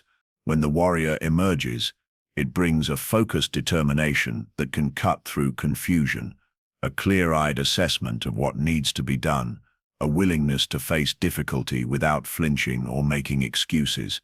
This is not the warrior that fights because it enjoys conflict, but the warrior that fights because something sacred needs protection, something true needs defending, something important needs to be birthed into existence despite opposition.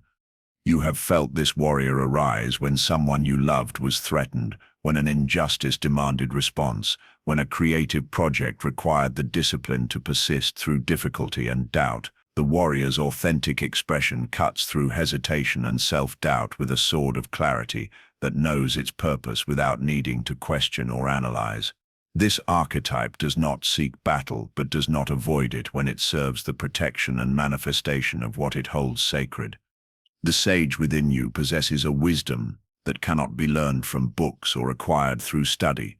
When the sage emerges, it brings a perspective so clear, so removed from the emotional turbulence of immediate circumstances, that it can see patterns others miss, connections others overlook, meanings others cannot recognize. This is not the wisdom of accumulated knowledge, but the wisdom of deep seeing, the capacity to perceive truth through the veils of appearance and assumption. You have felt this sage speaking when you suddenly understood something that had been puzzling you for years, when you offered advice that surprised you with its clarity and relevance, when you found yourself knowing things you could not explain knowing. The sage's authentic expression emerges not through effort or striving, but through a kind of stillness that allows truth to reveal itself. This archetype does not seek to be wise. Wisdom simply flows through it as naturally as water flows through a clear channel. You have felt this fool dancing when you found yourself laughing at the wrong moment and discovering it was exactly the right moment, when you said something completely inappropriate that somehow communicated more truth than any careful statement could have conveyed, when you abandoned your dignity and found your freedom. The fool's authentic expression is not random or thoughtless, but connected to a deeper intelligence that knows when seriousness has become too serious, when structure has become too rigid, when life needs the medicine of sacred irreverence. The mother within you nurtures not only through providing care, but through seeing potential where others see only problems, through believing in growth when others see only limitation, through offering the kind of unconditional acceptance that creates safe space for transformation. You have felt this mother stirring when you found yourself caring for someone without keeping score, when you saw through someone's defenses to the wounded child beneath and responded with tenderness rather than judgment, when you created conditions that allowed others to flourish simply by believing in their capacity to do so. The mother's authentic expression flows from an endless well of life-giving energy that seeks to nurture growth wherever it finds fertile ground. The creator in you participates in the ongoing birth of new possibilities, new forms, new ways of seeing and being that did not exist before you gave them expression. When the creator emerges, it brings an urgency to make something that has never been made, to say something that has never been said, to solve problems in ways that have never been attempted. This is not the creativity that follows formulas or imitates successful models, but the creativity that channels raw creative force into unique manifestation. You have felt this creator awakening when you found yourself completely absorbed in making something, when time seemed to disappear as you worked with materials or ideas or relationships, when you surprised yourself with what emerged through your hands, your voice, your imagination. The creator's authentic expression emerges when you stop trying to create what you think others want and start creating what wants to be created through you. These archetypal patterns are not roles you play, but energies you embody when your authentic nature is free to express itself without the interference of social conditioning or personal agenda.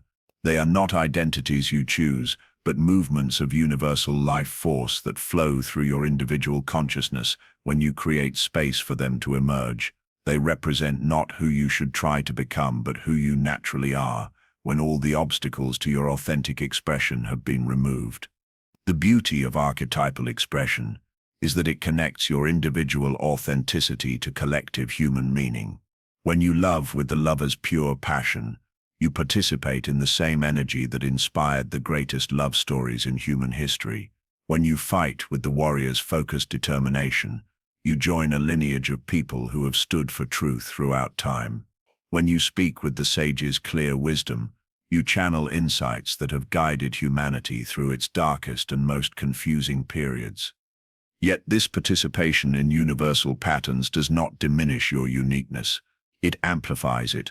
The way the lover expresses through you is unlike the way it expresses through anyone else. Your particular history, your individual wounds and gifts, your unique perspective and circumstances create a completely original variation on eternal themes. You are both utterly universal and absolutely irreplaceable. The emergence of archetypal expression cannot be forced or manufactured. These patterns reveal themselves when you create space for them through removing the obstacles to their natural flow, when you stop trying to control how you should respond and allow yourself to respond from your deepest truth, when you cease attempting to be impressive and start being authentic, when you abandon your strategies for success and follow your instincts for rightness. The archetypes begin to move through you with increasing frequency and power. This process requires a fundamental trust in your own nature, a willingness to believe that what emerges spontaneously from your authentic center is more valuable than what you can produce through careful planning and conscious effort.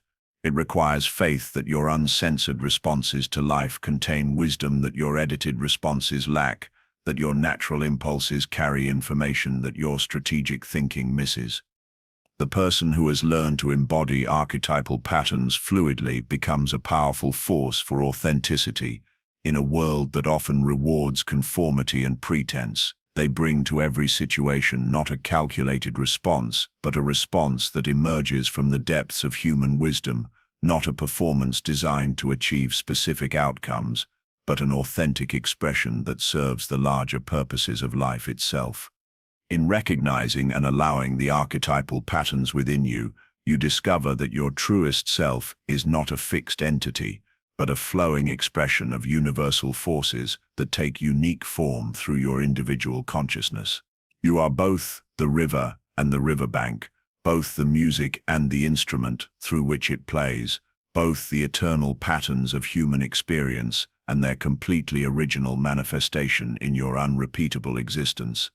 There exists a sacred art, practiced by few and mastered by even fewer, that has the power to dissolve the defensive structures that keep us separate from ourselves and others. This is not the crude wielding of truth as a weapon, not the brutal honesty that leaves devastation in its wake, but the skillful application of authentic expression that creates a space so clear, so free of manipulation and agenda, that masks become unnecessary and pretense simply falls away. This is the sacred fire of honest confrontation, not an attack upon the false, but an invitation to the real. In the alchemical tradition, fire serves as both destroyer and purifier, burning away impurities while leaving essential materials unchanged. The fire of honest confrontation operates according to the same principle, consuming only what is false while illuminating what is genuine. You have perhaps encountered this sacred fire in moments when someone saw through your presentation to the reality beneath and spoke to that reality directly.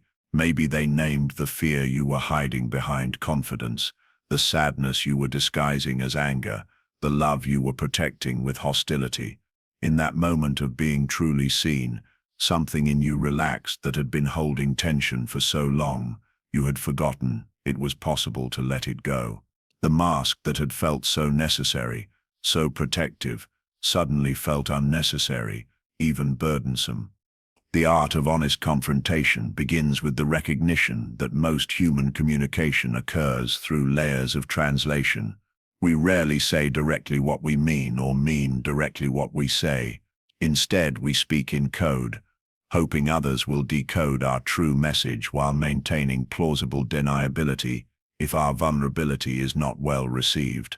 We communicate our needs indirectly through complaints, express our love sideways through criticism, reveal our fear by attacking what threatens us. This linguistic dance serves important functions. It protects us from the immediate consequences of naked truth, allows us to test the waters before full disclosure, provides escape routes if our authentic expression is met with rejection or ridicule. Yet it also keeps us trapped in elaborate performances that exhaust our energy and prevent genuine intimacy. We become so skilled at indirect communication that we sometimes lose touch with what we actually feel or need beneath the layers of protective translation. The practitioner of sacred confrontation learns to speak past these protective layers directly to the authentic self that lies beneath them. This requires a particular quality of attention, the ability to sense what someone is actually communicating beneath what they are saying, to perceive the real question behind the surface question, to recognize the genuine need that is being expressed through indirect means. This requires extraordinary compassion, not the soft compassion that avoids difficult truths, but the fierce compassion that is willing to risk relationship in service of authenticity. The sacred fire of honest confrontation burns with love, not with judgment. It seeks to liberate, not to punish. It aims to create more connection, not less, even when it temporarily disrupts the familiar patterns that have been preventing genuine intimacy. The timing of honest confrontation is crucial. Like a surgeon who waits for the precisely right moment to make an incision, the practitioner of this art learns to sense when someone is ready to receive truth, when their defenses are relaxed enough to allow deeper communication, when the conditions are right for masks to be safely removed. Premature confrontation often strengthens rather than dissolves defensive structures, causing people to retreat further into protective patterns. But when the timing is right, when the approach is skillful, when the intention is genuinely loving, honest confrontation can create what Jung called a tenderness, a sacred space where transformation becomes possible. In this space, the usual rules of social interaction are temporarily suspended. People can say what they actually mean, express what they actually feel, ask for what they actually need without the elaborate protective choreography that normally governs human exchange. The creation of such a space requires the confronter to first examine their own motivations with ruthless honesty. Are they speaking truth in service of love, or are they using truth as a weapon to punish, control, or elevate themselves? Are they confronting from a place of genuine care for the other person's growth, or from their own frustration, judgment, or need to be right? The sacred fire burns clean only when it is lit by pure intention. This approach removes the element of attack that typically triggers defensive responses and replaces it with an invitation to mutual exploration. It creates space for the other person to examine their own patterns without feeling judged or criticized. It models the very vulnerability it seeks to evoke, demonstrating that it is safe to remove masks by removing one's own mask first. The skilled confronter learns to remain present with this discomfort without rushing to fix it, explain it away, or retreat into safer territory. They understand that discomfort is often a sign that something real is happening, that the defensive structures are being challenged, that movement toward authenticity is occurring even when it doesn't feel comfortable or smooth. This process is not about breaking people down, but about creating conditions where they can safely break open. The fire burns away only what is false, what is borrowed, what is no longer serving their authentic expression. What emerges from this burning is not emptiness but essence, the irreducible core of who they are, when all pretense has been stripped away. The practitioner of sacred confrontation also learns when not to confront, when to respect someone's need for their defenses, when to honor the timing of another person's journey toward authenticity. Not everyone is ready for truth at every moment. Some people need their masks for survival, their defenses for protection, their indirect communication for safety. The art lies in sensing when confrontation serves growth and when it serves only the confronter's need to feel honest or powerful. There is also a profound difference between confrontation that seeks to expose and confrontation that seeks to embrace. The former creates shame and withdrawal. The latter creates safety and openness. When someone's authentic self is met with acceptance rather than judgment, with curiosity rather than criticism, with love rather than rejection, the need for defensive structures naturally diminishes.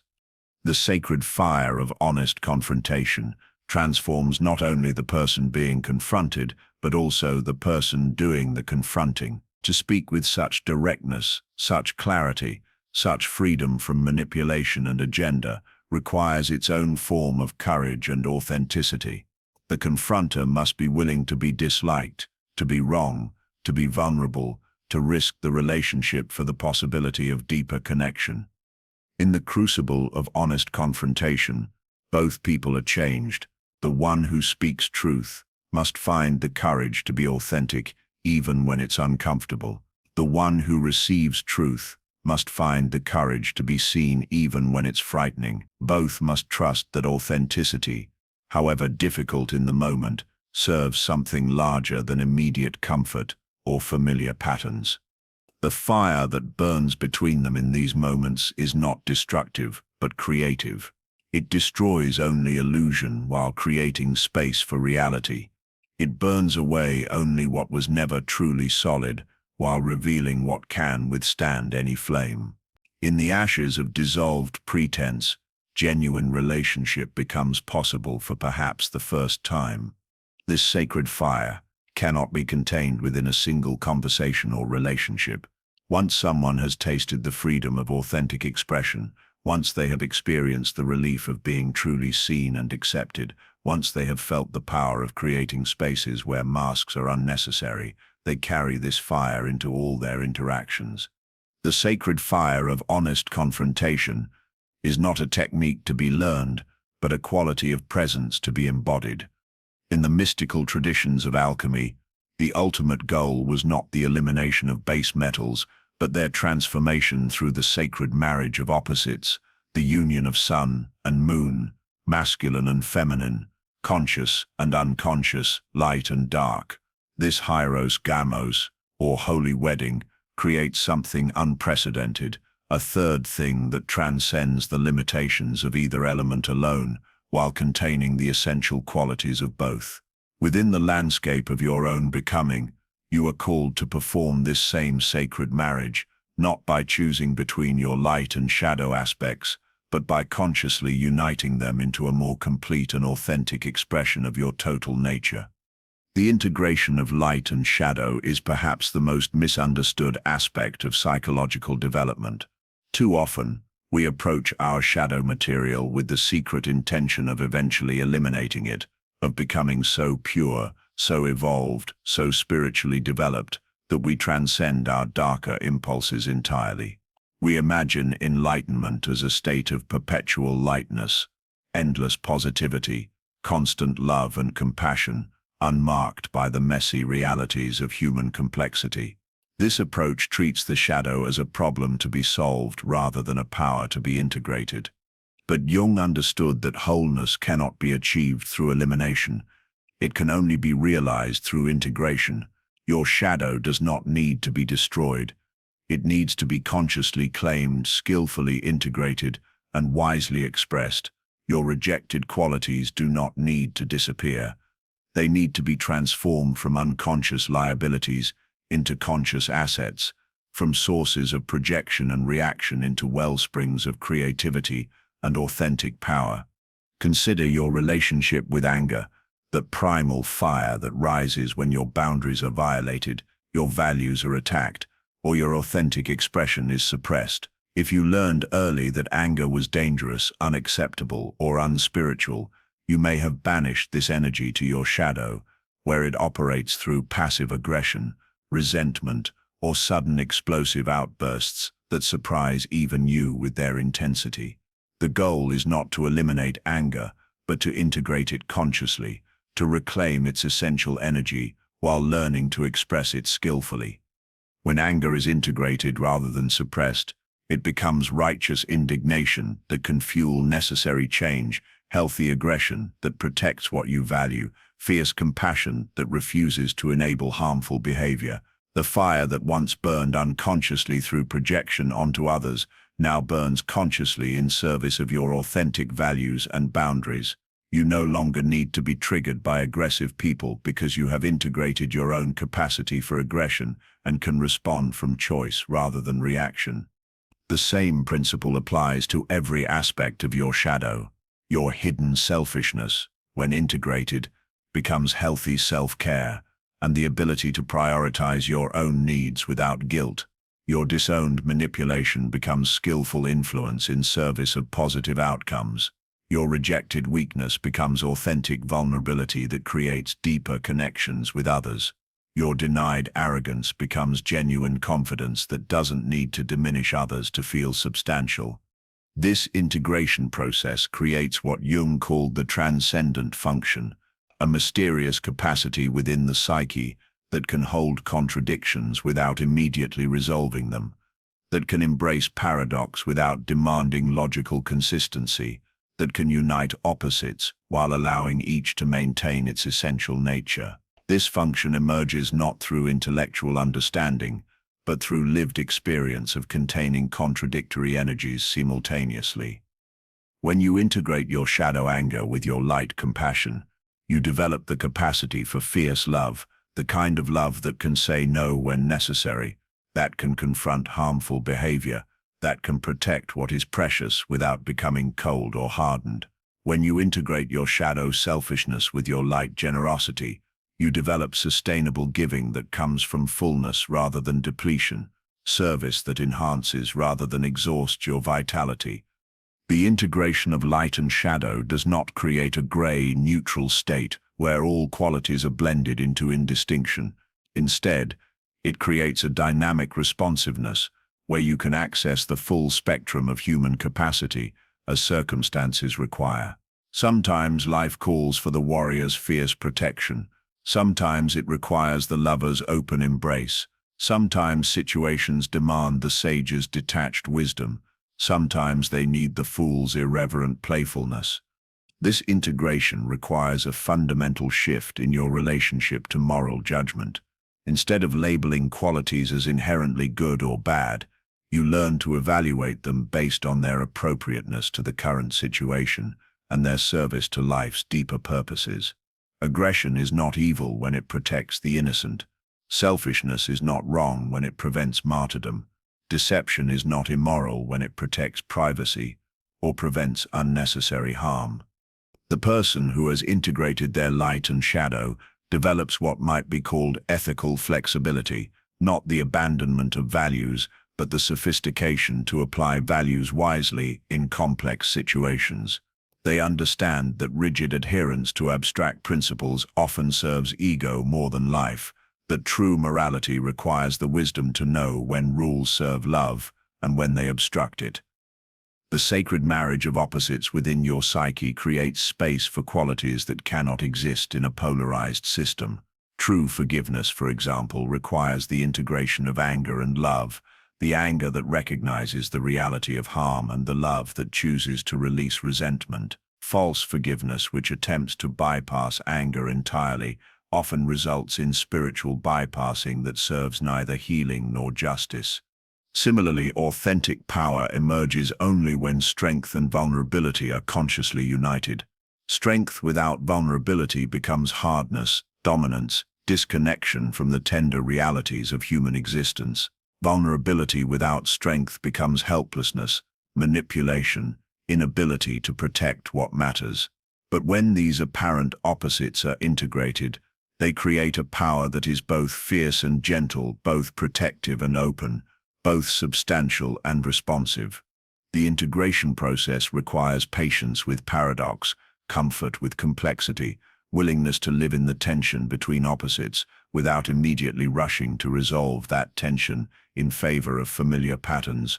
This is perhaps the most challenging aspect of the work, learning to inhabit the liminal space where contradictory truths coexist, where multiple perspectives can be simultaneously valid, where your nature expresses itself through the full spectrum of human possibility. This integration cannot be forced or achieved through willpower alone. It emerges naturally as you develop the capacity to witness your own contradictions with compassion rather than judgment, to recognize your rejected qualities as exiled aspects of your wholeness rather than foreign invaders to be eliminated. As you practice this compassionate witnessing, the artificial barriers between light and shadow begin to dissolve, revealing the underlying unity that was always present. The result is not perfection but completeness, not the absence of difficult qualities, but their conscious expression in service of life rather than in reaction to unconscious triggers. You become capable of accessing anger without being possessed by it, of embracing selfishness without being consumed by it, of expressing vulnerability without being overwhelmed by it. This completeness creates a particular kind of freedom, the freedom to respond authentically to life's requirements, without being constrained by rigid self-concepts or moral posturing. You can be fierce when fierceness is needed, and gentle when gentleness serves better. You can be selfish when self-care is required and generous when giving enhances rather than depletes your vitality. In relationship with others, this integration makes you a more reliable and authentic presence. People can trust that your responses emerge from conscious choice rather than unconscious reaction, that your expressions serve the situation rather than your ego's need to maintain a particular image.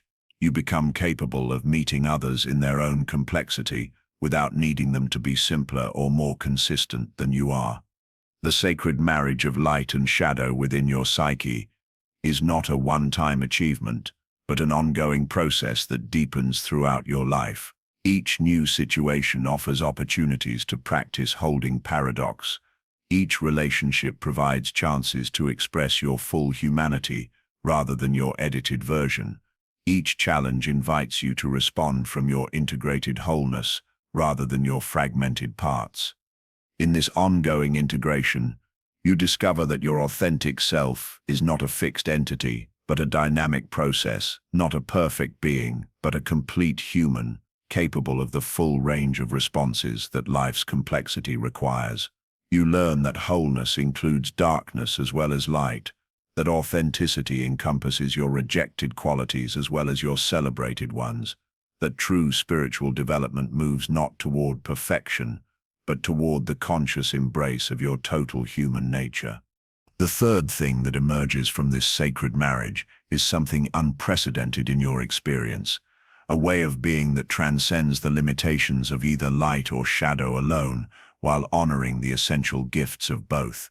This is the birth of your integrated self, your individuated nature, your authentic expression that serves not the narrow demands of ego, but the larger purposes of your unique participation in the ongoing creation of the world.